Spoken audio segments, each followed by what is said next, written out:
Hello, magandang araw sa inyo mga katupip. So yun, meron tayong questions na natatanggap.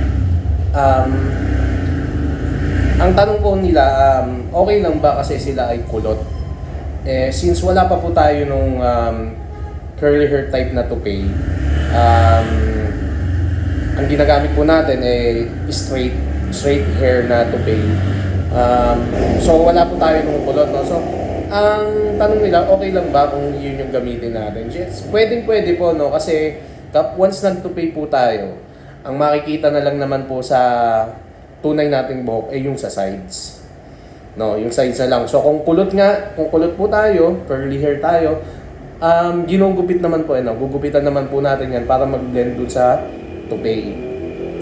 Yung pagiging kulot natin, hindi na siya masyado magiging visible kung nakagupit na siya, naka-trim na.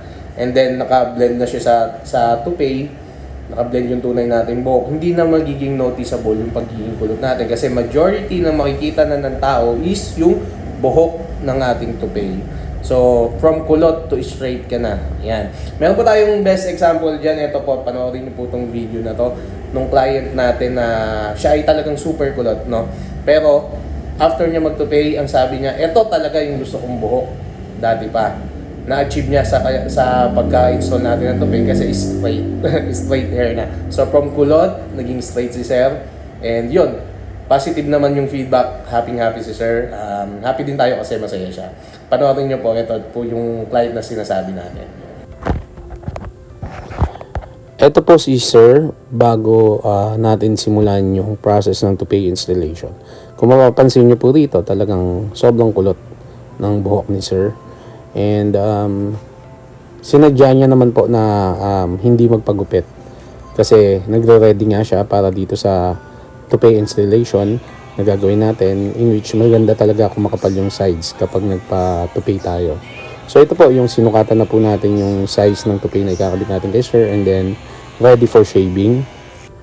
Yan po yan. Ito naman po yung process natin pagkakabit ng tape sa perimeter ng ating toupee.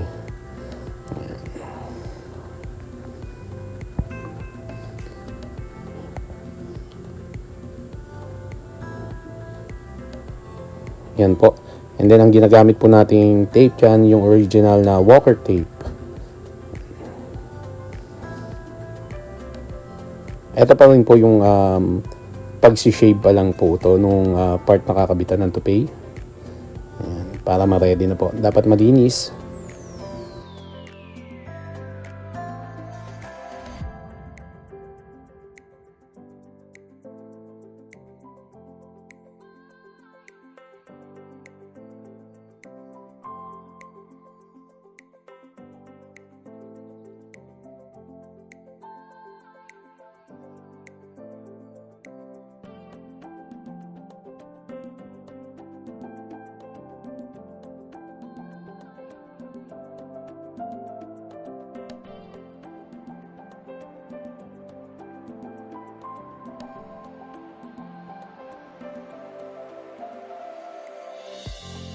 Ayan na po yung outcome.